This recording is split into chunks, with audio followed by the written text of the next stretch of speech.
সবাইকে স্বাগত জানাচ্ছি আমাদের হাতে থাকা সর্বশেষ আন্তর্জাতিক সংবাদ ও বিশ্লেষণে। আপনাদের সাথে আছি আমি আমির Hamza. They are negotiating. They'd like to do something, and we'll see if something is going to be done. To do something a while ago, and it didn't work out, and we did Midnight Hammer. البته این را هم آمریکایی‌ها بدونن که اگر این دفعه جنگی را بندازن این جنگ منطقه‌ای এটি একটি live TV news bulletin সরাসরি studio থেকে। প্রিয় দর্শক, কিছুক্ষণ আগেই যুক্তরাষ্ট্রের সামরিক বাহিনী মধ্যপ্রাচ্যের গুরুত্বপূর্ণ লক্ষ্যবস্তুতে ব্যাপক ও নিখুঁত হামলা চালিয়েছে। এমন এক সময়ে এই অভিযান হয়েছে যখন পুরো অঞ্চলটি কার্যত বারুদের স্তূপের ওপর দাঁড়িয়ে আছে। পরিস্থিতি এমন জায়গায় গিয়ে পৌঁছেছিল যে মনে হচ্ছিল মধ্যপ্রাচ্য যে কোনো মুহূর্তে আগুনে জ্বলে উঠবে। ইরানের চারপাশে যুক্তরাষ্ট্রের সামরিক উপস্থিতি ছিল যেন এক বিশাল আগুনের গোলা, আর সেই আগুনের কেন্দ্রে দাঁড়িয়ে যুক্তরাষ্ট্র প্রস্তুত ছিল যুদ্ধের জন্য। কিন্তু প্রশ্ন থেকে যায়, যুক্তরাষ্ট্রকে কেন ইরানের সঙ্গে যুদ্ধে যেতে হলো? আবার আরেকটি বড় প্রশ্ন, যুক্তরাষ্ট্র ইরানের সঙ্গে যুদ্ধে যেতে ভয় পাচ্ছে কেন? আর তৃতীয় প্রশ্ন, যদি যুক্তরাষ্ট্র যুদ্ধে না যায় তাহলে তারা আসলে কি করতে চায়? আজকের এই বিশেষ বুলেটিনে আমরা এই সব প্রশ্নের উত্তর খুঁজে দেখব বিস্তারিতভাবে। দর্শক, আপনারা শেষ পর্যন্ত আমাদের সঙ্গে থাকবেন বলে আমরা আশা করি। আর হ্যাঁ প্রিয় দর্শক, আমরা যেহেতু সত্যের পক্ষে কথা বলি, সেই কারণে ইউটিউব ইতিমধ্যেই আমাদের দুটি চ্যানেল বন্ধ করে দিয়েছে। তাই অনুগ্রহ করে আমাদের নতুন চ্যানেলটি সাবস্ক্রাইব করুন। বর্তমান পরিস্থিতি অত্যন্ত জটিল। একদিকে যুক্তরাষ্ট্রের বিশাল যুদ্ধজাহাজ ইউএসএস আব্রাহাম লিঙ্কন, যাকে মানবাধিকার রক্ষার প্রতীক হিসেবেও কেউ কেউ উল্লেখ করছে। প্রেসিডেন্ট ডোনাল্ড ট্রাম্পের নেতৃত্বে ইরানের উপকূলে বিশাল আকারের সামরিক প্রস্তুতি গড়ে তুলেছে। অন্যদিকে তেহরানও তাদের মিত্রশক্তির সব সামরিক সক্ষমতা ব্যবহার করে বিশাল পাল্টা প্রস্তুতি নিয়েছে। ইরান তাদের সামরিক ঘাঁটিতে 1000-এরও বেশি নতুন ড্রোন মোতায়েন করেছে। ইরান ও যুক্তরাষ্ট্রের মধ্যে এই সংকট গত কয়েক দশকের মধ্যে সবচেয়ে বড় আকার ধারণ করেছে। বিশেষ করে 2027 সালের পর থেকে এই উত্তেজনা আরও তীব্র হয়েছে। যুক্তরাষ্ট্র সামরিক শক্তিতে বিশ্বের 1 নম্বর শক্তি হলেও ইরানও গত কয়েক বছরে নিজেদের সামরিক সক্ষমতা অনেক বাড়িয়েছে। সামরিক দৃষ্টিকোণ থেকে ইরান এখন আর দুর্বল কোনো রাষ্ট্র নয়, বরং তারা নিজেদের একটি পরিপক্ক যুদ্ধক্ষম রাষ্ট্র হিসেবে দাঁড় করিয়েছে। ইরানের বিশাল সামরিক জনবল রয়েছে। দেশটির সামরিক বাহিনী মূলত দুটি ভাগে বিভক্ত, একটি হল নিয়মিত সেনাবাহিনী এবং অন্যটি ইসলামিক রেভলিউশনারি গার্ড বাহিনী। এই দুই বাহিনী মিলিয়ে ইরানের সামরিক কাঠামো গঠিত হয়েছে। ইরানের নিয়মিত বাহিনীতে প্রায় 6.5 লাখ সক্রিয় সৈন্য রয়েছে এবং প্রায় 3.5 লাখ রিজার্ভ বাহিনী রয়েছে। এর বাইরে ইসলামিক রেভলিউশনারি গার্ড বাহিনীর সঙ্গে যুক্ত রয়েছে আরও কোটি কোটি সমর্থক ও আধা সামরিক শক্তি, যারা যুদ্ধের সময় দ্রুত মাঠে নামতে পারে। এখন প্রশ্ন, যুদ্ধের ক্ষেত্রে ইরানের প্রকৃত শক্তি কোথায়? শুধু নিয়মিত বাহিনী নয়, ইরানের আরেকটি বড় শক্তি হল তাদের প্রক্সি নেটওয়ার্ক, যাকে তারা নিজেদের প্রথম প্রতিরক্ষা স্তর হিসেবে বিবেচনা করে। এই নেটওয়ার্কের আওতায় রয়েছে লেবাননের হিজবুল্লাহ, ইয়েমেনের হুতি বিদ্রোহী, ইরাকের পপুলার মোবিলাইজেশন ফোর্স, সিরিয়ার বিভিন্ন মিলিশিয়া যেমন কাতায়েব হিজবুল্লাহ ও আল নুজাবা, ফাতেমিউন ব্রিগেড সহ আরও অনেক গোষ্ঠী। এই পুরো নেটওয়ার্কই ইরানের প্রকৃত শক্তির প্রতীক। যুক্তরাষ্ট্রের জন্য একসঙ্গে এতগুলো ফ্রন্টে লড়াই করা অত্যন্ত কঠিন হবে।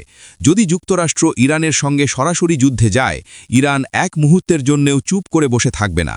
তারা তাদের সব শক্তি ব্যবহার করবে। এই যুদ্ধ এমনভাবে মধ্যপ্রাচ্যকে পুড়িয়ে দিতে পারে যাতে ইসরায়েল, সৌদি আরব, কাতার, সংযুক্ত আরব আমিরাত, ওমান, বাহরাইন এবং জর্ডান কেউই নিরাপদ থাকবে না। ইরানের ক্ষেপণাস্ত্র প্রযুক্তি মধ্যপ্রাচ্যে এক প্রকার আতঙ্কের নাম। ইরানকে বলা হয় মধ্যপ্রাচ্যের ক্ষেপণাস্ত্র শক্তির কেন্দ্রবিন্দু। তাদের হাতে রয়েছে হাজার হাজার ক্ষেপণাস্ত্র। এর মধ্যে রয়েছে ফাত্তাহ 1 ও ফাত্তাহ 2 নামের হাইপারসনিক ক্ষেপণাস্ত্র, যেগুলো অত্যন্ত দ্রুত গতিতে লক্ষ্যবস্তুতে আঘাত হানতে পারে এবং রাডার ব্যবস্থাকে বিভ্রান্ত করতে সক্ষম। এছাড়াও রয়েছে খোরাম শহর, সেজ্জিল এবং শাহাব 3 ব্যালিস্টিক ক্ষেপণাস্ত্র। এসব ক্ষেপণাস্ত্রের পাল্লা 2000 থেকে 2500 কিলোমিটার পর্যন্ত, যা ইসরায়েল এমনকি দক্ষিণ ইউরোপের কিছু অংশেও পৌঁছাতে পারে। আধুনিক যুদ্ধে ড্রোন এখন সবচেয়ে কার্যকর অস্ত্রগুলোর একটি। এই ক্ষেত্রেও ইরান অনেক এগিয়ে গেছে। তাদের শাহেদ সিরিজের ড্রোন স্বল্প খরচে তৈরি হলেও কার্যকারিতায় অত্যন্ত শক্তিশালী। এই ড্রোন ইতিমধ্যেই বিভিন্ন যুদ্ধক্ষেত্রে ব্যবহৃত হয়েছে। এমনকি রাশিয়া ইউক্রেন যুদ্ধেও ইরানি প্রযুক্তির উপস্থিতির কথা শোনা গেছে। ইরান দীর্ঘদিন ধরে ইউএভি প্রযুক্তিতে বিনিয়োগ করেছে এবং এখন সেই বিনিয়োগের ফল তারা পাচ্ছে। স্থল, স্থল নৌ ও আকাশ প্রতিরক্ষায় ইরানের শক্ত অবস্থান রয়েছে। তাদের কাছে রয়েছে শত শত দ্রুতগতির ছোট নৌজাহাজ, আক্রমণাত্মক বোট এবং সাবমেরিন। রয়েছে ১৫০০-এরও বেশি ট্যাঙ্ক এবং ৪০০০-এর বেশি আর্টিলারি গান। ফলে ইরানের বিরুদ্ধে কোনো সামরিক অভিযান সহজ হবে না। অনেক বিশ্লেষক মনে করেন ইরানের সঙ্গে যুদ্ধ শুরু হলে তা ভিয়েতনাম যুদ্ধের চেয়েও বেশি ভয়াবহ হতে পারে। ভিয়েতনাম যুদ্ধে যুক্তরাষ্ট্র বড় ধরনের ক্ষতির মুখে পড়েছিল এবং শেষ পর্যন্ত তাদের সৈন্য ফিরিয়ে আনতে হয়েছিল। কিন্তু ইরানের সঙ্গে যুদ্ধ হলে সেই সুযোগও নাও মিলতে পারে। যুক্তরাষ্ট্র বিষয়টি খুব ভালো করেই জানে। তবুও প্রশ্ন থাকে, এত ঝুঁকি থাকা সত্ত্বেও যুক্তরাষ্ট্র কেন ইরানের বিরুদ্ধে যুদ্ধের প্রস্তুতি নিচ্ছে? এর পেছনে রয়েছে আরও ভয়ঙ্কর এক কারণ। ইরানের হাতে থাকা কিছু বিশেষ ধরনের অস্ত্র যুক্তরাষ্ট্রকে সবচেয়ে বেশি ভয় দেখাচ্ছে। এর মধ্যে রয়েছে দূরপাল্লার ব্যালিস্টিক ক্ষেপণাস্ত্র এবং আইসিবিএম প্রযুক্তি। ২০১৫ সালে ইরান ও বিশ্বের ৫টি শক্তিধর দেশের মধ্যে একটি চুক্তি হয়েছিল, যেখানে ইরানকে ২৫০০ কিলোমিটারের বেশি পাল্লার অস্ত্র তৈরি না করার শর্ত দেওয়া হয়েছিল। কিন্তু ২০১৮ সালে যুক্তরাষ্ট্র সেই চুক্তি থেকে সরে আসে। এরপর ইরান আর সেই সীমাবদ্ধতার মধ্যে থাকেনি। এখন অভিযোগ উঠেছে ইরান নিজেদের আইসিবিএম সক্ষমতা বাড়িয়েছে। যুক্তরাষ্ট্রের জন্য এটি সবচেয়ে ভয়ঙ্কর বিষয়, কারণ পারমাণবিক বোমা থাকলেও ইরানের ক্ষেপণাস্ত্র যদি ২৫০০ কিলোমিটারের মধ্যেই সীমাবদ্ধ থাকে, তাহলে তা যুক্তরাষ্ট্রের মূল ভূখণ্ডে আঘাত করতে পারবে না। কিন্তু আইসিবিএম প্রযুক্তি থাকলে ১২,০০০ কিলোমিটার দূরের লক্ষ্যবস্তুও আঘাতের আওতায় আসতে পারে। এর অর্থ যুক্তরাষ্ট্রের মূল ভূখণ্ড ঝুঁকির মধ্যে পড়তে পারে। তাই যুক্তরাষ্ট্রের বর্তমান কৌশল হল ইরানকে ভয় দেখানো, চাপ সৃষ্টি করা এবং নতুন একটি কঠোর চুক্তিতে নিয়ে আসা। যুক্তরাষ্ট্র আসলে চায় না সরাসরি যুদ্ধে যেতে। তারা চায় ইরানকে এমন একটি চুক্তিতে বাধ্য করতে যা ২০১৫ সালের চুক্তির চেয়েও কঠোর হবে। সেই চুক্তির শর্ত হতে পারে ইরান পারমাণবিক বোমা তৈরি করবে না, তাদের পারমাণবিক কর্মসূচির সব গুরুত্বপূর্ণ উপাদান আন্তর্জাতিক পর্যবেক্ষণের আওতায় আনবে, ২০০০ কিলোমিটারের বেশি পাল্লার অস্ত্র তৈরি করবে না এবং তাদের প্রক্সি বাহিনীকে নিয়ন্ত্রণে আনবে। বিনিময়ে ইরান পেতে পারে অর্থনৈতিক স্বস্তি ও নিষেধাজ্ঞা শিথিলেশন। কিন্তু প্রশ্ন হল, ইরান কি এই প্রস্তাবে রাজি হবে? ইরান বলছে তারা শান্তিপূর্ণ পারমাণবিক প্রযুক্তি ব্যবহারের অধিকার ছাড়বে না। তারা দাবি করছে তারা পারমাণবিক বোমা তৈরি করছে না, তবে নিজেদের প্রযুক্তি ধ্বংস করতেও রাজি নয়। ইরান চায় একটি চুক্তি, তবে সেটি যুক্তরাষ্ট্রের ইচ্ছামতো হবে না।